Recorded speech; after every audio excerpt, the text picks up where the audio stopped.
Malaysia bakal jadi hub pengeluar vaksin.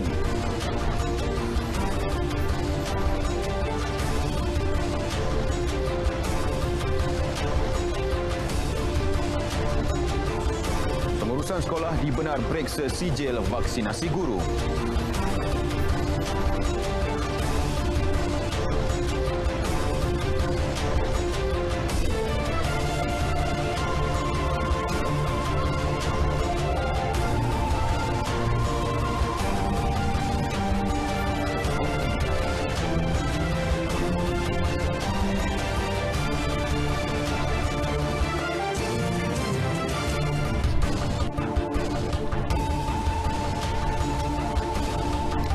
Assalamualaikum dan salam sejahtera. Saya Alif Ashraf, Komando. Berita wilayah hari ini akan berlintas langsung dari Pulau Pinang, Sabah dan Sarawak.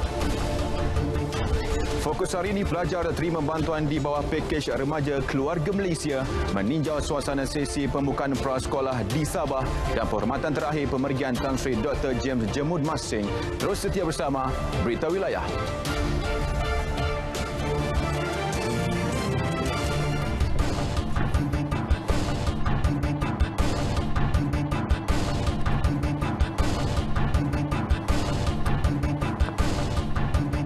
Ke arah menjadikan negara hub pengeluar vaksin, 3 projek tersedia untuk dilaksanakan melalui Pelan Pembangunan Vaksin Negara PPVN. Ia melibatkan projek penghasilan 2 jenis vaksin COVID-19 menggunakan virus yang dilemahkan dan mRNA yang dibangunkan Institut Penyelidikan Perubatan IMR serta vaksin kolera hasil kerjasama antara USM dan Universiti Institut Perubatan Sains dan Teknologi Asia. Perdana Menteri ketika mengumumkan turut menjelaskan projek tersebut juga bakal memberi kesan positif kepada negara dari sudut ekonomi, sosial dan teknologi kerana tiada kebergantungan kepada sumber bekalan dari luar. Kerajaan akan melaksanakan strategi ini secara berperingkat menggunakan rangka kerja PPBN agar perancangan dapat dilaksanakan secara sistematik dan berfokus. Lebih banyak peluang pekerjaan akan dapat diwujudkan untuk keluarga Malaysia sekaligus membantu meningkatkan jumlah tenaga pekerja mahir dan meningkatkan taraf hidup dan kesihatan rakyat. Beliau berkata demikian ketika pelancaran PPVN serta Institusi Pembangunan Genom dan Vaksin Malaysia di Bangi. Pihak sekolah perlu menyemak status vaksinasi guru di sekolah masing-masing bagi memastikan tenaga pengajar lengkap divaksin. Ini selaras perkeliling dikeluarkan Jabatan Perkhidmatan Awam JPA yang mewajibkan penjawat awam untuk menerima vaksin COVID-19.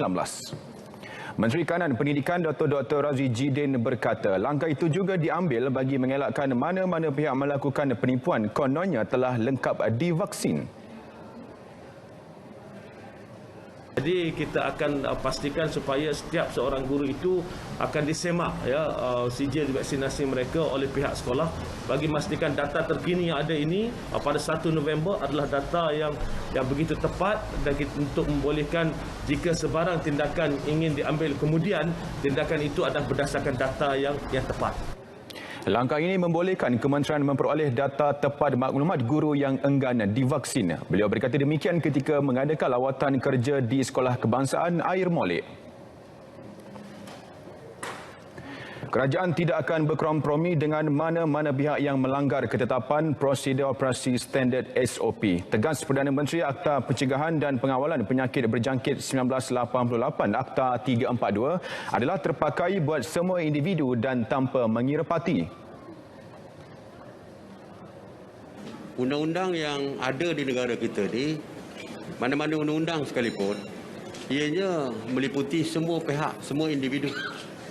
Tidak ada siapa pun yang terlindung daripada undang-undang. Tidak ada sesiapa pun yang kebal dari segi undang-undang.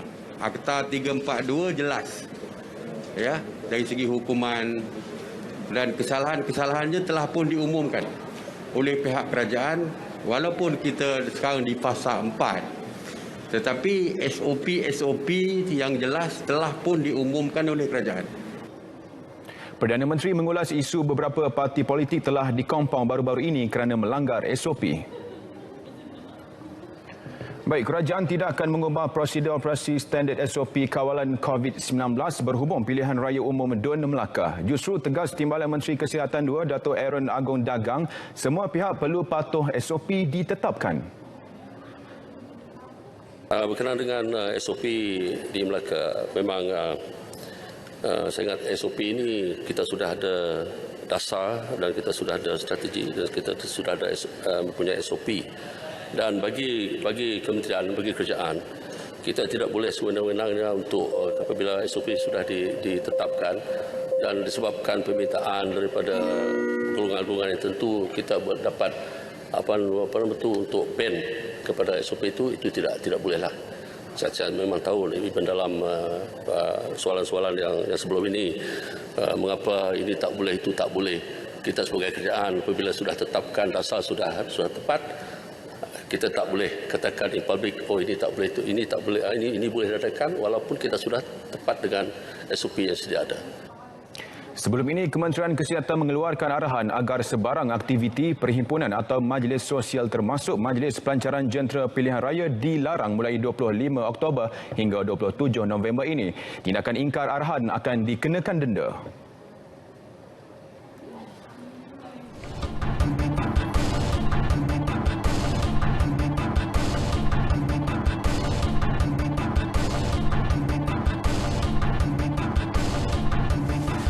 Perkembangan banjir di Kedah, daerah di Baling semakin pulih dengan kesemua 7 pusat pemindahan sementara PPS ditutup dan hanya 3 daerah masih dilanda banjir. Namun di daerah Kota Star masih berlaku kenaikan air di beberapa kawasan penempatan penduduk kampung. Secara keseluruhan, 3 PPS masih dibuka di Kedah dengan melibatkan 292 penduduk terjejas daripada 79 keluarga. Masing-masing 1 PPS masih dibuka daerah Pendang iaitu Dewan Rakan Sukan Tanah Merah, daerah Pokok Sena dan PPS Surau Permatang dan daerah Kota Star iaitu di SK Langgar.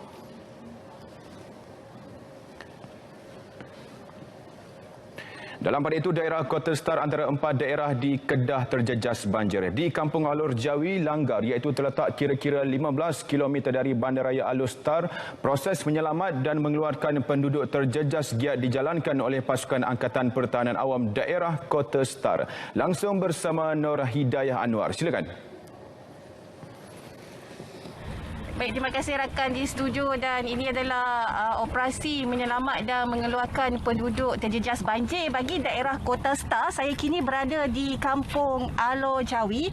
Sebenarnya kita telah mengeluarkan tadi satu keluarga daripada sebuah rumah di kawasan kelilingnya. Di kawasan ini adalah sawah dan ini adalah mangsa tadi kita yang telah dikeluarkan iaitu seorang warga Mas dan cucu dia. Dan untuk makluman anda, setakat ini satu PPS telah dibuka di daerah Kota Star dan untuk kita mengetahui perkembangan lanjut mengenai situasi keadaan banjir di daerah Kota Star ini bersama dengan saya ialah pengarah APM Kedah Tuan Awang Askandar Ampuai Yaakob. Jadi Tuan, bagaimana Tuan melihat situasi sebenarnya berlaku di daerah Kota Star ini? Okey, di banjir di Kota Star ini dalam kawalan semua agensi oleh Tuan DO bersama agensi-agensi yang berkaitan dan untuk jadi untuk di kawasan ini memang pada semalam hujan lebat, hujan melebihi daripada paras normal menyebabkan berlakunya kenaikan air lah di terutamanya di kawasan ini dan menjejaskan penduduk di sini dan ada yang tidak dapat dikeluarkan untuk ke pusat pemindahan. Pada hari ini kita kenal pasti keadaan dah elok, maka kita keluarkan hari ini. Jadi proses pemindahan tu berjalan seperti lancarlah, penduduk mengikut arahan yang ditetapkan. Sekarang kita menggunakan jawatan kuasa pengurusan bencana daerah Kota Star, Tuan DO, Puan DO dan bersama mekanisme semua agensi yang ada bersama dengan penghulu. Jadi maklumat yang kita dapat daripada penghulu, penghulu mengatakan penduduk boleh dikeluarkan, maka kita respon pada pagi ini. Ya. Baik. Jadi bersama saya ialah dengan salah seorang penduduk terjejas. Jadi makcik tengok ayat macam ni dah banyak makcik nak pindah lah. Ayat ambil start bila? Apa hari dah tu? Oh ya. Dah selalu macam ni? Selalu. Okey. Last kali 10. Lalu tak apa, tak kotor. Selalu tak. Kali ni teruk ni. Kali ni teruk. Jadi nak pergi pusat pemindahan lah. Okey. Setakat itu yang mungkin saya boleh laporkan dari daerah Kota Star, perkembangan banjir di daerah ini. Dan ini disebabkan banjir yang terburuk sejak daripada 2010. Dapatkan perkembangan terkini daripada kami mengenai banjir di Kedah. Kembali kepada rakan penyampai di studio. Baik, terima kasih Hidayah. Seterusnya, Persatuan Homestay Pulau Pinang menyasarkan pendapatan sebanyak RM1 juta sepanjang tahun depan. Perinciannya bersama Zatul Hikmah Muhammad Nur. Silakan.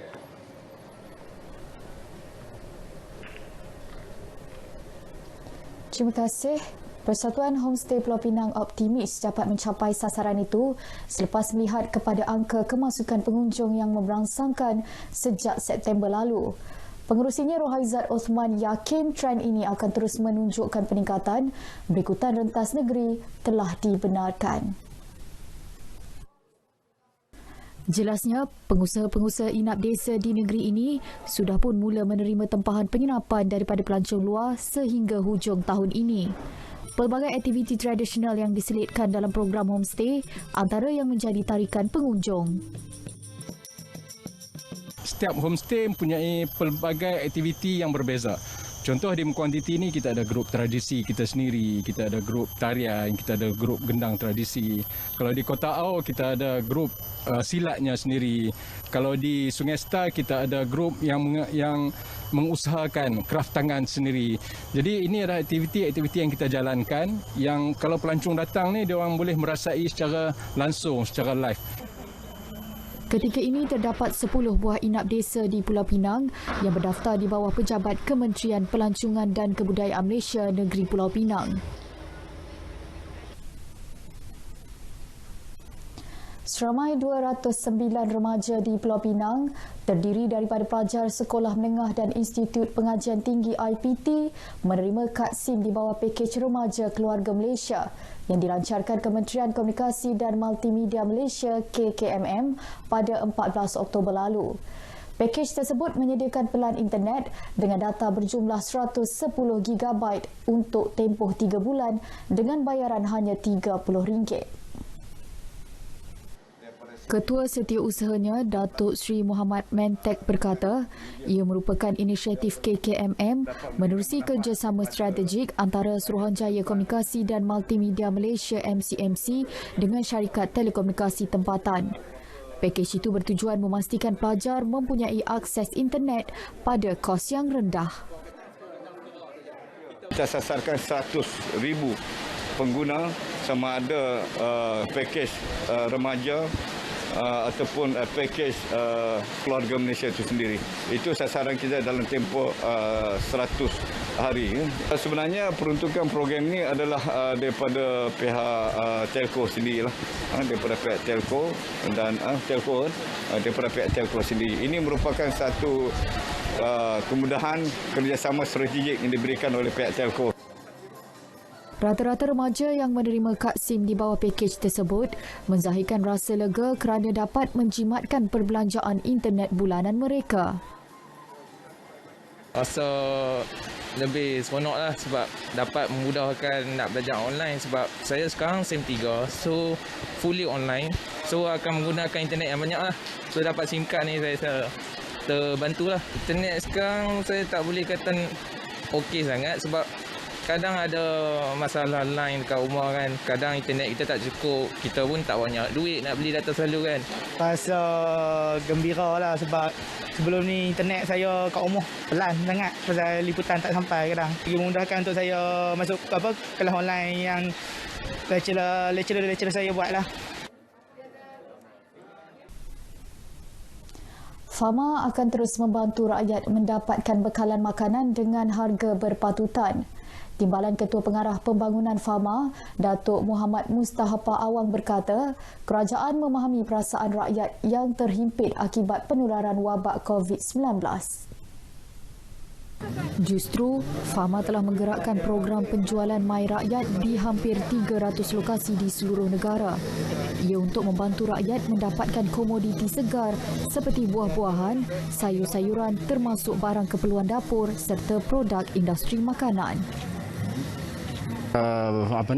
Penduduk setempat sudah semestinya terkesan dengan penularan wabak COVID.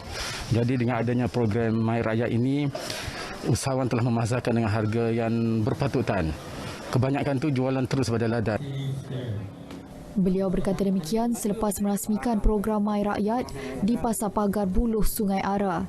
Setakat ini sebanyak 2.2 juta ringgit nilai jualan telah direkodkan menerusi program My Rakyat untuk tempoh 9 bulan pertama tahun ini. Paparan itu mengakhiri berita dari Pulau Pinang. Kembali ke Angkasa Puri. Baik Zatul, terima kasih. Penjawat awam yang enggal mengambil vaksin tanpa sebarang alasan kesihatan harus berlaku adil terhadap mereka yang sudah berbuat demikian. Menteri Besar Perak Datuk Sarani Mohamad berkata, ia berikutan individu yang telah divaksin juga mempunyai hak untuk dilindungi daripada sebarang penyakit. Jelasnya, tindakan tata tertib atau penamatan perkhidmatan yang berkuat kuasa hari ini adalah bagi memastikan persekitaran sekeliling selamat di samping mengekalkan tahap produktiviti penjawat awam.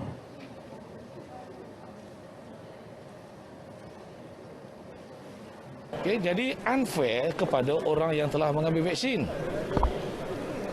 Apatah lagi penjawat awam, termasuk guru-guru, mereka akan sentiasa berhadapan dengan orang ramai. Cikgu pastilah sebab dia berhadapan dengan murid dalam kelas. Jangkitan kerajaan lain pun, terutama yang berada di kaunter, akan berhadapan dengan orang ramai. Jadi kalau dia tak ambil vaksin dan dia dijangkiti, dia pula akan menjangkiti. Beliau berkata demikian selepas sesi Town Hall Menteri Besar Penjawat Awam dan Warga Keselamatan di Lobok Merbau, Kuala Kangsar. Kementerian Perdagangan Dalam Negeri dan Hal Ehwal Pengguna KPDN HCP Kedah beri jaminan bekalan makanan dan keperluan mencukupi sempena perayaan Deepavali ini. Esko Penerangan Komunikasi dan Multimedia KPDN HCP Kedah, Romani Wan Salin berkata, sebanyak 11 sebarangan dikawal harga di bawah skim harga maksimum musim perayaan SHMMP berkat kuasa 1 hingga 7 November ini. Dan alhamdulillah nampak di sini pun bekalan buat masa ni semua under kontrol lah. Tadi saya tengok minyak masak, gula pun bekalan cukup. Sentiasa cukup. Daging kambing pun sentiasa cukup. Perayaan Deepavali ni kebanyakan orang India kita suka makan daging kambing. Tapi kambing pun harga pun murah dan bekalan sentiasa cukup. Beliau ditemui selepas membuat pemantauan harga bersama penguatkuasa KPDN HCP Kedah di Pasaraya Maiden di Sungai Petani. Katanya sebanyak 67,823 premis di negeri itu telah diperiksa sejak 1 Januari hingga 31 Oktober lalu.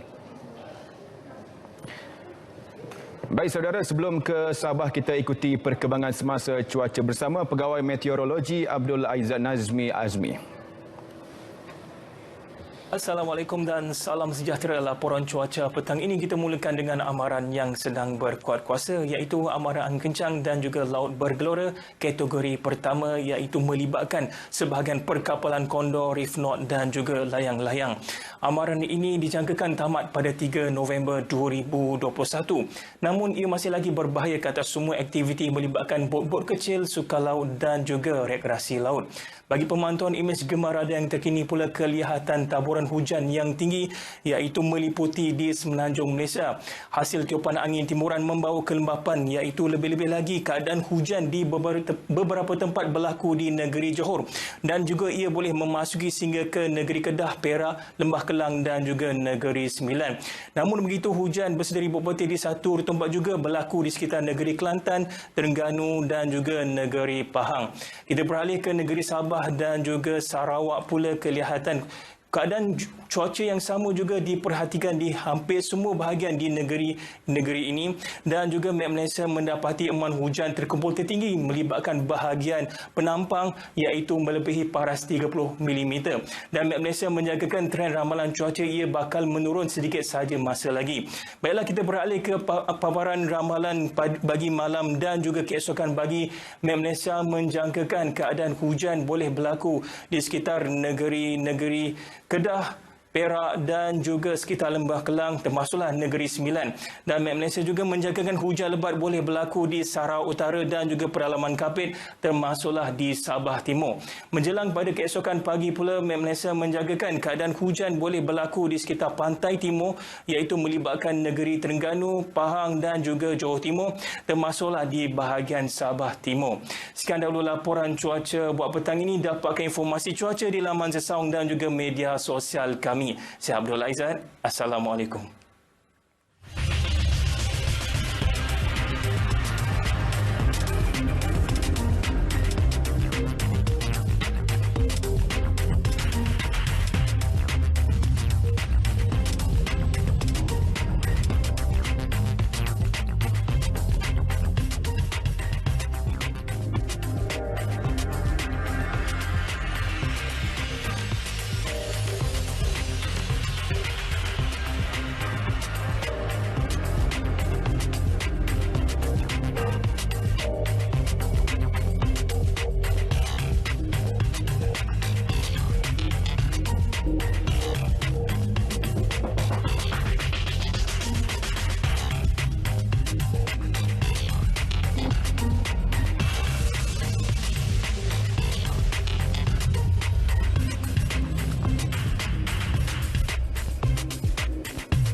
Baik, fokus dari negeri di bawah Bayu. Ada cerita mengenai suasana sesi pembukaan sekolah termasuk prasekolah. Butirannya langsung bersama Rita Aloysius Malik di Kota Kinabalu. Silakan.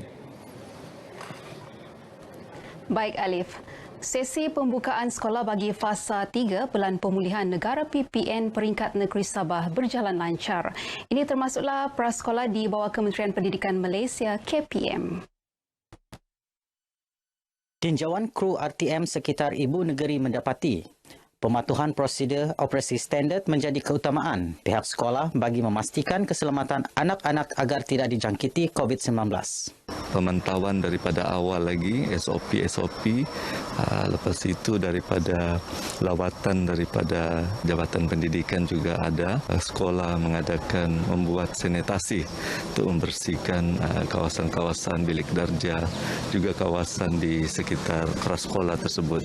Kita berpuas hati dan amat bersyukur kerana penglibatan ibu bapa dan guru telah pun direalisasikanlah, di mana kita pun sudah buat sanitasi, kan, pembersihan kelas-kelas sebelum memasukinya. SOP dia bagi saya sangat berkeyakinan bagi ibu bapa lah. Bagi saya sebagai ibu bapa murid di sini sangat berkeyakinan lah dengan SOP yang guru-guru sedia pihak Persatuan Ibu Bapa bagi semuanya sangat baguslah. Saya melihat ibu-ibu bapa yang mengantar anak-anak adalah okey saja, tidak ada masalah. Jadi kami sebagai pengawal keselamatan itu pun macam bilang salah apalah, yang tidak komen apa-apalah. Sebelum ini, KPM membenarkan pembukaan sekolah secara bersemuka bagi sesi pengajaran dan pembelajaran untuk peperiksaan awam bermula 3 Oktober lalu di Sabah. Baik, ini berkenaan pematuhan prosedur operasi standard SOP Pelan Pemulihan Negara PPN Fasa 3. Malam semalam seramai 29 individu telah dikompaun menerusi operasi bersepadu cegah jenayah OBCJ Siri 6 di salah sebuah pusat hiburan di Kota Kinabalu. Kompaun dikeluarkan bernilai RM66,000 melibatkan kesalahan tiada penjarakan fizikal dan operasi lebih masa. Kita juga telah menangkap satu wanita warga asing yang berada di dalam pusat hiburan tersebut. Dipercayai beliau bekerja di pusat hiburan. Kita akan membuat operasi secara besar-besaran ke atas semua pusat hiburan yang melanggar SOP PPN Fasa 3. Sementara itu, sebanyak 12 tangkapan berjaya dibuat sepanjang operasi OBCJ IPK Kota Kinabalu sejak 27 Oktober baru-baru ini. Antaranya kesalahan dadah, ugutan dan pecah rumah melibatkan 6 hotspot sekitar bandaraya. 6 siri masuk malam ni kita mengadakan 6 siri. Memang kejadian setakat ini dan dalam masa yang sama dalam tempoh OBCJ ni jenayah dengan trend jenayah telah menurun di ke-6 hotspot yang kita laksanakan OBCJ itu. SCP Muhammad Zaidi turut memberitahu operasi seumpama akan diteruskan melibatkan semua bahagian IPD Kota Kinabalu. Belanjawan Negara 2022 yang diumumkan Menteri Kewangan Tengku Datuk Seri Zafrul Tengku Abdul Aziz pada Jumaat terus menerima reaksi baik oleh rakyat di negeri ini. Antaranya bantuan keluarga Malaysia sehingga RM2,000 kepada isi rumah yang mempunyai 3 orang anak dengan pendapatan kurang RM2,500 sebulan. Disandarkan, masyarakat melihat bantuan yang diumumkan itu disifatkan sebagai keprihatinan kerajaan secara keseluruhan. Pada pandangan saya, bantuan yang diberikan oleh PM ini bertepatan kepada masyarakat dan pembentangan bajet yang diumumkan juga meliputi semua masyarakat termasuk belia tidak dilupakan dan juga kepada mereka-mereka yang berpendapatan rendah lah. Sangat bertepatan sekali lah. Jadi bagi pandangan saya, bantuan kerajaan begitu kami bagi penduduk kampung lah, mewakili penduduk kampung mengucapkan terima kasih lah kepada kerajaan yang telah membagi perbelanjaan begitu yang mempunyai anak 3 orang sampai RM2,000. Jadi alhamdulillah lah. Terima kasih kepada pihak kerajaan kerana telah mengumumkan bajet 2022 di mana anak 3 orang akan mendapat bantuan RM2,000 dan ke bawah. Bantuan sebegini dapat membantu kaki tangan kerajaan khususnya lah. Dan terima kasih juga kepada pihak kerajaan yang begitu prihatin kepada kaki tangan kerajaan sebagai tulang belakang mereka, khususnya kepada guru yang dapat lagi bantuan berjumlah RM100 untuk persiapan membuat, membeli, menyediakan bahan bantu mengajar. Selain itu, turut disediakan bantuan khas keuangan sebanyak RM700 kepada 1.3 juta penjawat awam grade 56 dan ke bawah di negara ini. Sebanyak 58 pain darah berjaya dikumpul menerusi program derma darah anjuran gabungan Persatuan Talisemia Sabah, Hospital Queen Elizabeth II dan Persatuan Bulan Sabit Merah Kota Kinabalu yang berlangsung semalam di Inanam. Presiden Persatuan Talisemia Sabah, Francis Muji memberitahu program sehari ini bertujuan mengumpul darah untuk yang memerlukan khususnya pesakit talisemia. Untuk membantu pihak tabung darah untuk mengutip darah untuk dibahagikan ataupun diberikan kepada mereka yang memerlukan, terutama sekali kepada pesakit-pesakit thalassemia major. Pesakit-pesakit thalassemia ini bergantung darah untuk kelangsungan hidup mereka. Menurutnya, selain untuk mendapat bekalan darah, program ini juga bertujuan memupuk kesedaran kepada orang ramai untuk tampil membantu. Katanya bekalan darah mengalami kekurangan semasa tempoh Perintah Kawalan Pergerakan PKP, berikutan Kawalan Pergerakan Orang Ramai dan larangan penganjuran aktiviti seumpama. Semua pun sekarang memerlukan hospital, semua memerlukan darah sekarang. Jadi inilah masa kita lah, walaupun dalam keadaan COVID, tapi ada alternatif macam ini, mungkin banyak yang nyawa boleh selamat. Derma darah ini sangat bagus diadakan macam di pekan-pekan begini sebab dapat mencapai lebih banyak penderma. Mana koda di tulun-tulun itu, tulun suai lalabus, harap koda ada misampuro ginaw lah. Dan mana kodong itu mandar marah ada itu. Armada Bersatu Petatan menyambut baik inisiatif kerajaan untuk terus memperkasa golongan belia melalui pembentangan bajet 2022. Usaha itu penting bagi membolehkan lebih ramai belia berupaya bersaing sehingga ke peringkat global. Ketuanya Muhammad Iskuzawan Israk Arsid melihat inisiatif langkah belia seperti Jamin Kerja, MyStep dan skim perintis mampu membantu golongan muda, terutama yang terkesan akibat pandemik COVID-19. Program-program yang berimpak tinggi lah, sebab kita lihat PKP selama 2 tahun ini memberi impak yang begitu besar terhadap orang muda. Banyak yang hilang pekerjaan, banyak yang apa. Jadi program-program berimpak tinggi ini adalah untuk membantu mereka untuk memulakan balik karier mereka, sama ada dari segi perniagaan, pendidikan ataupun sukan. Tambahnya, usahawan muda juga harus dipertingkatkan dari segi didikan, pinjaman dan bantuan mudah alih. Mengenai aktiviti berbasikal dalam kalangan belia masa kini, Muhammad Iskuzawan turut menekankan mengenai aspek keselamatan dan etika. Ia susulan terdapat banyak isu yang viral di media sosial melibatkan penunggang berbasikal. Selama ini kita nak tahu untuk keselamatan neraya, taklimat tadi sudah dibagi tahu adalah untuk kesedaran diri sendiri untuk saya dan kawan-kawan saya yang lain. Terima kasih kepada Remaja yang memberi sumbangan begini, walaupun kecil kita nampak, tapi kita nampak besar. Baik saudara, sekian perkembangan dari Sabah. Patuhi SOP dan arahan semasa pihak berkuasa. Kembali bersama Alif, silakan. Terima kasih Rita.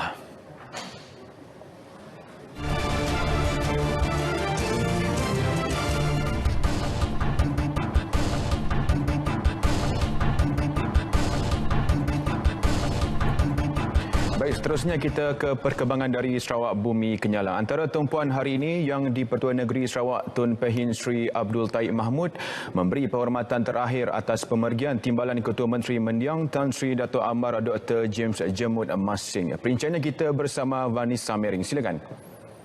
Alif, yang di-Pertuan Negeri Sarawak Tun Pehin Sri Abdul Taib Mahmud dan isteri Tuan Puan Datuk Patinggi Ragat Kurdi Taib hari ini memberi penghormatan terakhir atas pemergian Timbalan Ketua Menteri Mendiang Tan Sri Dato' Amar Dr. James Jemut Masing.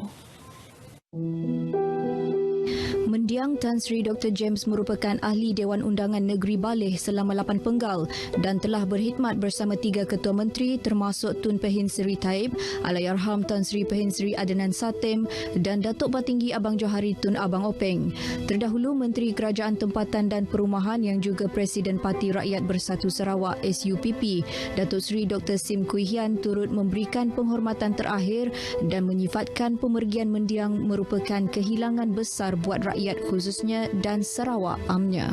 I am very fortunate to be able to be with him on many occasions as partners in our political parties and coalitions, as well as personal friends over the years. Dalam pada itu, Menteri Perdagangan Dalam Negeri dan Hal Ehwal Pengguna Datuk Seri Alexander Nantalinggi berkata, perjuangan mendiang Tan Sri Dato' Amar Dr. James semasa hayatnya harus dijadikan inspirasi dan motivasi kepada generasi pemimpin yang ada. Saya secara pribadi merasakan kehilangan seorang kawan Sarawak, kehilangan seorang tokoh yang amat-amat bermakna lah kepada perjuangan negeri kita dan juga rakyat, lebih-lebih rakyat di luar bandar dan kaum Dayak. Sebab memang dikenali semua sebagai seorang tokoh kaum Dayak. Katanya perjuangan mendiang patut diteruskan kerana mendiang merupakan tokoh pemimpin Dayak yang bersuara lantang dalam memperjuangkan hak dan pendapat rakyat. Kehilangan seorang rakan seperjuangan selain pernah sama-sama menuntut ilmu di sebuah sekolah di Kanawit suatu masa dahulu.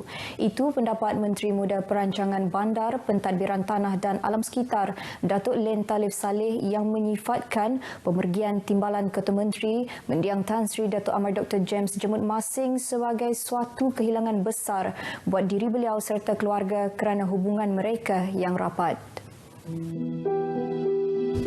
Malah sewaktu beliau melanjutkan pelajaran di Australia sekitar tahun 1975 hingga 1978, mendiang antara anak Sarawak yang turut berjaya memasuki pusat Menara Gading tersebut. Di mana saya pernah sama-sama dengan beliau di Universiti Australian National University pada tahun 70-an. Dan juga keluarga beliau juga, adik beliau dan juga keluarga beliau sama sekolah di Kanawit dulu. Di mana saya secara pribadi lah kehilangan seorang teman, kawan yang rapat. Beliau ditemui RTM selepas majlis perasmian Hari Integriti Perbadanan Perhutanan Sarawak 2021 di Pusat Konvensyen Borneo Kuching pagi tadi. Semalam Sarawak dikejutkan dengan berita pemergian Timbalan Ketua Menteri Mendiang Tan Sri Dato' Amar Dr. James Jemut Masing pada pukul 7.05 pagi akibat komplikasi jantung di Pusat Perubatan Pakar Normah Kuching. Sementara itu, menerusi perancangan teratur selain peruntukan dana untuk membangunkan projek yang dikenal pasti, ia dijangka dapat memberi manfaat kepada penduduk di kawasan Baram. Ketua Menteri Datuk Patinggi Abang Johari Tun Openg berkata, untuk membangunkan sebuah kawasan yang luas dengan pola penempatan penduduk tinggal berjauhan antara satu dengan yang lain, maka perlu ada dasar jelas untuk membangunkan kawasan tersebut. Justeru katanya daripada kajian pihaknya membuat keputusan untuk membahagikan kawasan berkenaan sebagai langkah perancangan jangka pendek dan jangka panjang. Jelasnya Baram akan mempunyai jajaran jalan raya baharu seperti lebuh raya dari Miri ke kawasan yang dilalui hingga ke Long Terawan seterusnya ke Sabah. Dengan adanya kemudahan logistik tersebut, kawasan pertanian akan dibuka selain masyarakat luar akan dapat berkunjung ke tempat pedalaman itu menerusi sektor pelancongan yang akhirnya memberi impak positif kepada ekonomi penduduk. Ujar beliau lagi, usaha itu akan dilaksanakan di bawah Highland Development Authority HDA yang dijangka membawa perubahan besar kepada pembangunan di kawasan Baram. Beliau berkata demikian semasa merasmikan Majlis Adat Negereng Jihe Umar Maringlong Laput di Baram semalam. Majlis berkenaan merupakan upacara mendirikan tiang pertama untuk pembinaan rumah panjang di kampung terbabit. Jadikan nilai integriti sebagai budaya amalan kerja. Demikian nasihat Ketua Menteri Datuk Patinggi Abang Johari Tun Openg kepada kaki tangan dan pegawai Perbadanan Perhutanan Sarawak SFC. Beliau percaya dengan adanya kekuatan integriti dalam kalangan kaki tangannya, ia akan mewujudkan suasana kerja lebih kondusif untuk jangka masa panjang. Tambahnya lagi, apa yang lebih penting, risiko kesilapan, kelewatan dan pertikaian dapat dikurangkan dalam organisasi perhutanan utama ini. Datuk Patinggi Abang Johari berkata demikian pada majlis perasmian Hari Integriti Perbadanan Perhutanan Sarawak 2021 di Pusat Konvensyen Borneo Kuching pagi tadi. Teks ucapannya dibacakan oleh Menteri Muda Perancangan Bandar, Pentadbiran Tanah dan Alam Sekitar Datuk Len Talif Saleh. Acara tahunan tersebut dihadiri kira-kira 100 orang kaki tangan SFC. Program Think and Thinker atau TNT Mini Lab yang diwujudkan oleh Tabung Ekonomi Gagasan Anak Sarawak Tegas, Community Innovative Learning berupaya membantu mengetengahkan pembangunan bakat dan kemahiran pelajar sekolah dalam bidang inovasi digital. Menteri Muda Pengangkutan Datuk Dr. Jerib Susil yang juga Timbalan Pengerusi Tegas berkata, ini kerana TNT Mini Lab merupakan satu ruangan inovasi serbaguna yang ditempatkan di sekolah-sekolah di negeri ini untuk membolehkan pelajar mengasah bakat dalam dunia teknologi digital. Menurut Datuk Dr. Jerib, ia juga merupakan pusat untuk berkongsi ilmu dan kepakaran antara para pelajar, guru dan pakar industri secara berkesan. Seterusnya melahirkan pelajar yang mahir dalam inovasi digital dan robotik. Untuk tahun ini, sebanyak 11 buah sekolah perintis termasuk Sekolah Menengah Kebangsaan SMK Siburan dipilih bagi melaksanakan program tersebut.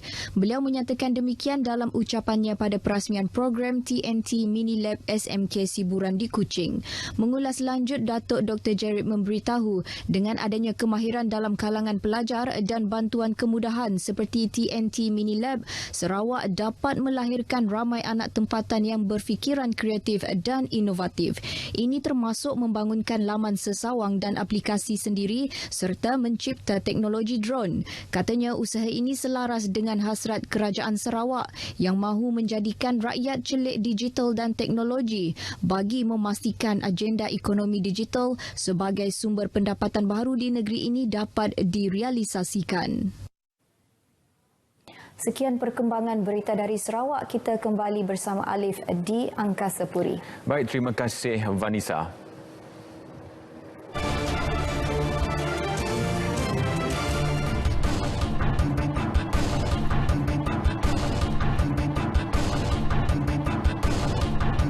Jabatan Penyiaran Malaysia RTM menerusi unit berita awal semasanya BES sedang giat melaksanakan pelbagai usaha bagi menambah baik siaran berita RTM.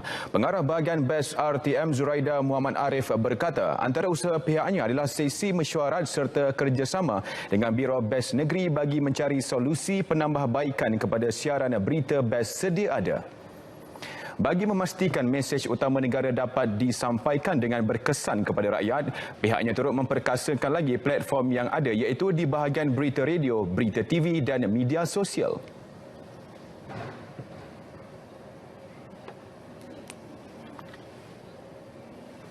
Harapan saya semoga kita dapat bekerja dengan penuh committed, dengan penuh dedikasi untuk kita memberikan yang terbaik kepada seluruh penonton RTM. RTM sudah 75 tahun berada di dunia penyiaran dan kita ingin memastikan RTM terus menjadi teman setia bagi seluruh rakyat Malaysia.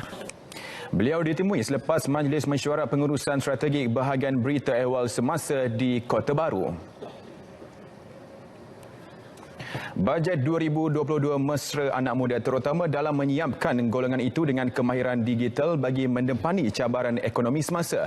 Adun Kok Lanas Datuk Seri Mat Alwi Cik Ahmad berkata, bajet 2022 juga secara langsung memperlihatkan kerajaan komited terhadap usaha pemulihan ekonomi melalui pengenalan pelbagai pakej bantuan selepas terkesan dengan pandemik COVID-19.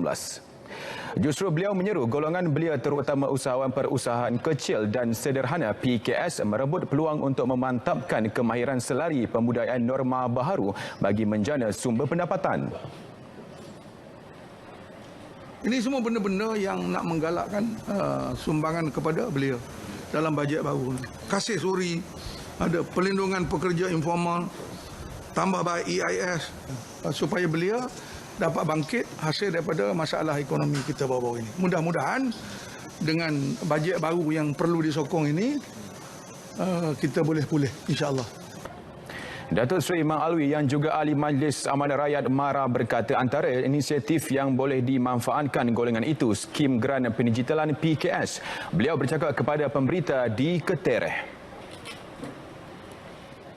Saudara, hujan lebat dijangka melanda Terengganu bermula awal bulan ini dan Disember. Situasi itu boleh menyebabkan berlakunya kejadian banjir terutama di kawasan-kawasan rendah. Wartawan Siti Jamilah Hanim Jamil ada laporan mengenai tahap kesiapsiagaan agensi berkaitan bagi menghadapi musim tengkujuh.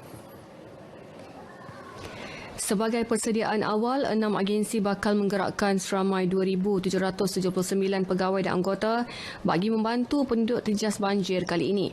Ketua Sekretariat Jawatankuasa Pengurusan Bencana Negeri, Lieutenant Colonel Pertahanan Awam Muhammad Rosman Abdullah berkata, antara agensi terlibat termasuk Jabatan Bomba dan Penyelamat Malaysia, Polis Diraja Malaysia dan Angkatan Pertahanan Awam. Dari segi logistik, kesemua agensi berkenaan memiliki 163 bot, 132 kenderaan pacuan 4 roda, 62 lori dan 24 ambulans yang sedia untuk digunakan. Dan pada bulan Disember, keseluruhan negeri di Terengganu, bukan utara sahaja, melibatkan semua daerah, akan menerima hujan melebihi purata. Dan sekiranya perkara ini bertembung dengan air pasang besar, dijangka banjir akan berlakulah pada bulan November dan bulan Disember.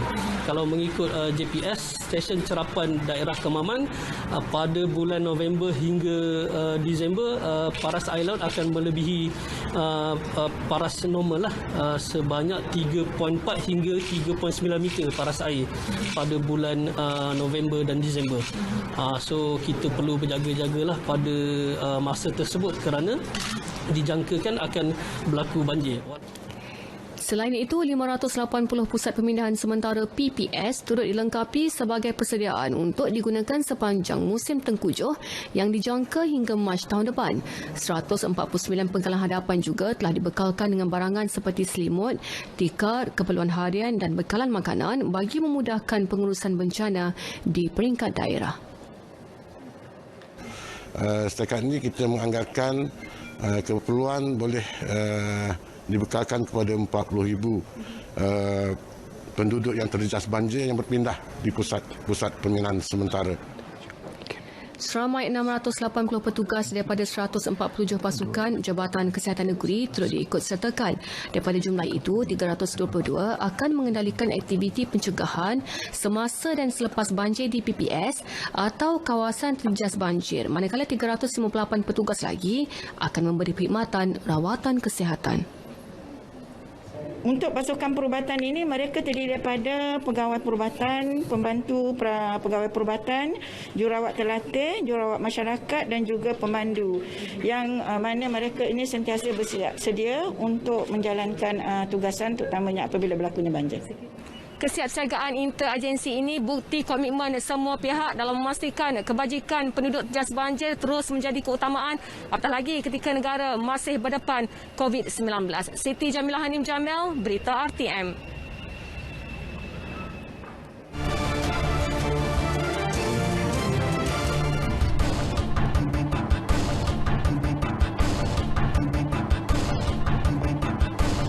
Baik, cuba 52 parti masuk ke negara ini berjaya dipatahkan Brigade ke-7 Infanteri Malaysia 7 Brigade di Pasir Logok, Kota Tinggi, Johor antara 2.50 pagi hingga 11.40 pagi tadi. Tangkapan melibatkan 44 lelaki dan 8 wanita berusia 19 hingga 53 tahun. Markas Divisyen Ketiga Infanteri Malaysia menerusi kenyataan berkata pihaknya mengesan kehadiran bot laju pukul 2.30 pagi. 22 parti yang baru tiba ditahan pukul 2.50 pagi disusuli 26 lagi tangkapan pukul 4 pagi. 3 lagi parti ditahan 5 jam kemudian sebelum seorang lagi yang menyembunyikan diri di kawasan berhampiran ditahan 11.40 pagi. Nilai rampasan lebih RM20,000. Semua parti dibawa menjalani saringan COVID-19 sebelum diserahkan ke Jabatan Imigresen Malaysia untuk tindakan lanjut. Malaysia mampu bersaing di peringkat antarabangsa dalam ekspor berasaskan kayu getah ke luar negara. Ini memandangkan nilai ekspor produk berkenaan yang terus meningkat kepada 13 bilion ringgit tahun ini berbanding 11 bilion tahun lepas.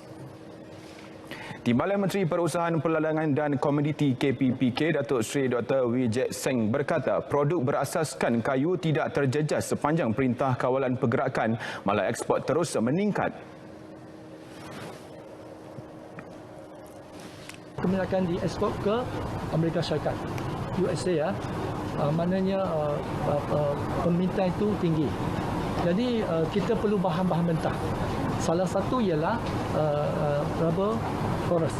Boleh dibekal untuk membuat produk rubber kita untuk dihantar ke luar negara. Beliau ditemui selepas lawatan ke stesen penyelidikan Lembaga Getah Malaysia LGM di Bandar Penawar, Kota Tinggi. Stesen itu menempatkan kompleks integrasi pemprosesan getah IPC yang berperanan meningkatkan industri getah melalui pembangunan teknologi termaju dan mesra alam.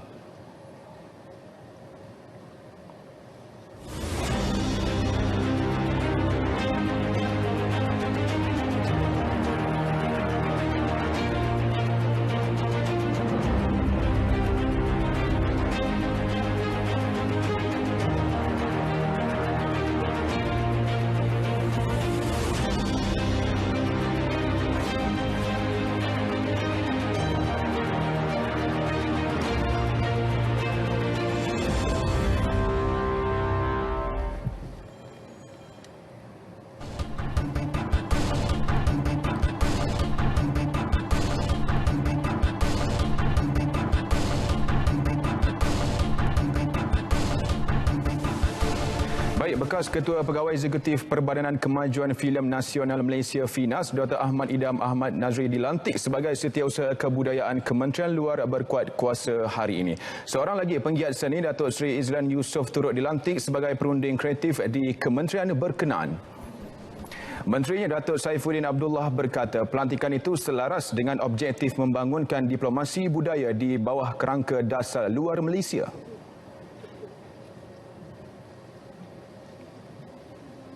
Sebagaimana kita lihat ada beberapa buah negara yang memberi tumpuan yang besar kepada cultural diplomasi, contohnya Korea Selatan dan Indonesia. Dan dari segi kerja dasar luar, cultural diplomasi ini termasuk dalam disebut juga sebagai soft power. Kalau dalam konteks komuniti ASEAN 2025, di situ ada 3 teras, dan teras yang ketiga ialah sosio budaya. Tambahnya, kementerian juga akan menubuhkan Jawatan Kuasa Seni dan Budaya ARCA bagi mempromosi diplomasi budaya. Jawatan kuasa itu akan memperkukuhkan usaha meletakkan seni Malaysia sebagai saluran berkesan mengetengahkan warisan sejarah dan budaya negara.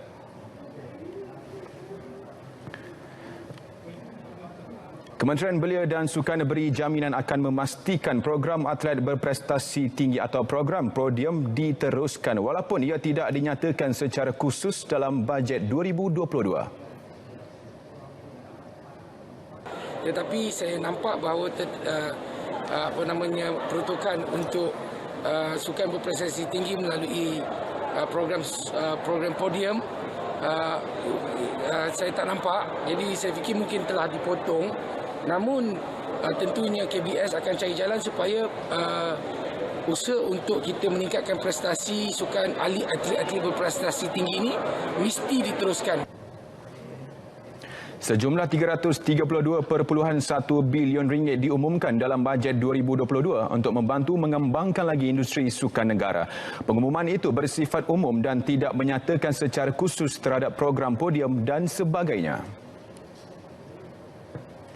Sementara itu, Kementerian Belia dan Sukan sedia pertimbang penganjuran Sukan Malaysia atau SUKMA secara berfasa. Namun Menterinya Datuk Seri Ahmad Faizal Azumu berkata ia bergantung kepada persetujuan semua negeri. Kita mesti teruskan Sukan Malaysia ini supaya para atlet yang telah pun berlatih untuk bertanding di dalam SUKMA dapat mengambil bahagian. Malah kita pun juga telah menambahkan had umur supaya mereka yang telah berlatih untuk memasuki sukan itu dapat mengambil bahagian. Jelas beliau, sekiranya ada negeri yang berminat untuk menganjurkan beberapa jenis sukan, cadangan itu boleh dipertimbangkan. Tambah beliau, Majlis Sukan Negara MSN akan menganjurkan Temasya Sukma dan Sukan Para Sukma 2022 di Kuala Lumpur. Ini selepas tuan rumah asal iaitu Johor menangguhkan penganjurannya ke 2024. Berita baik buat peminat sukan ekstrim di Lembah Kelang. Kiara Skatepark kembali beroperasi dalam tempoh percubaan selama 2 minggu bermula hari ini. Ia dijangka boleh menampung sehingga 50 pengunjung pada satu masa jika beroperasi secara penuh. Selaku agensi yang ditugaskan mengawal selia venue berkenaan, Impact Integrated berharap tempoh 2 minggu berkenaan digunakan untuk melihat kehadiran pengunjung serta pematuhan SOP yang ditetapkan. Tengok dulu keadaan sebab takut flow dia kan, kalau terlampau ramai crowd mungkin akan susah jugalah.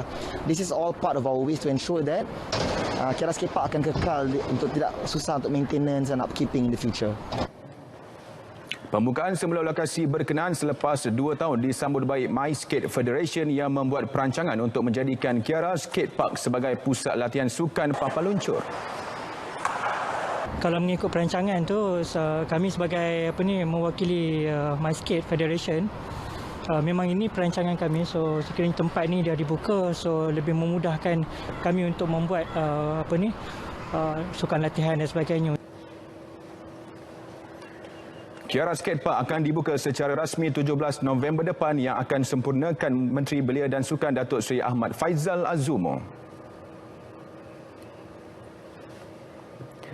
Pusat Peranginan Pulau Redang di Kuala Nerus, Terengganu terus menjadi destinasi pilihan pelancong walaupun musim tengkujuh bakal tiba. Kebanyakan pengusaha industri pelancongan tidak menang tangan dengan sambutan yang diterima sejak rentas negeri dibenarkan. Laporan Nur Ashran Mod Nur di sana. Silakan. Walaupun sudah menghampiri musim tengkujuh dan pulau-pulau di Terengganu sudah mula ditutup bulan ini hingga Februari tahun depan, namun para pengusaha bot dan resort tetap bersemangat menyambut kedatangan pelancong. Peningkatan sehingga 60 hingga 70% kehadiran pelancong telah direkodkan berbanding 20 hingga 30% sahaja sebelum ini yang hanya dihadiri pelancong tempatan. Pulau Redang yang terkenal dengan pasir putihnya serta mempunyai taman laut dan tapak pemeliharaan penyu juga antara faktor peningkatan jumlah kedatangan pengunjung. Saya rasa okey lah, maknanya boleh menampas sikit. Kalau tak PKP tu habis lah. Maknanya kita orang tak ada kerja lah. Sejak lepas pada rentas negeri ini meningkatlah. Mana dalam 60% tu adalah dalam datang sini dalam 500-600 guest in the house dalam satu ketika tu. 11 biasanya kita akan tutup 12 kerana sebab monsun, tapi walaupun pulau tutup tapi sambutan datang ke negeri Terengganu daripada orang-orang luar tu memang agak baik juga sebab mereka suka datang Terengganu kerana bukan pulau saja tapi kerana makan dan kerana budaya kita. Dan seperti yang disarankan kalau nak masuk Terengganu ni kalau boleh uji kendiri kan maksudnya macam kita buat test kit ke kan supaya kita masuk tidak bergejala dan kalau setakat yang kita tengok sekarang ni SOP alhamdulillah okey semua. Rata-rata pengunjung yang ditemui kebanyakannya bercuti bersama keluarga setelah sekian lama pergerakan terbatas akibat pelaksanaan Perintah Kawalan Pergerakan PKP sejak lebih setahun lalu. Puas hatilah dan feel safe lah, kita feel safe. From JT kita buat itu soft test. So then everyone dia akan assist kita. Pulau ni memang paling cantik lah, tempat yang memang kalau orang luar pergi pun memang orang ingat ni macam Island of Maldives. So that's why kita pilih kat sini. Bukan balik kampung pun. Memang kita vacation. Memang saja nak bercuti lah. Memang sangat cantik, memang sangat best lah masa ni sebab dia ada package, layanan sangat baik, lepas tu makanan pun sedap. Setelah rentas negeri dibenarkan, semakin ramai pengunjung datang memilih untuk bercuti ke pulau-pulau Peranginan terutama di Terengganu. Dan apa yang pasti SOP yang ditetapkan pihak industri pelancongan di Terengganu memberi lebih keyakinan kepada mereka untuk datang ke sini. Nur Ashran, Muhammad Noor, RTM. Saudara, berita wilayah berakhir di sini. Keluarga Malaysia, lakukan ujian saringan dan jangan rentas negeri jika bergejala demi keselamatan diri dan keluarga. Yang sahih hanya di berita RTM.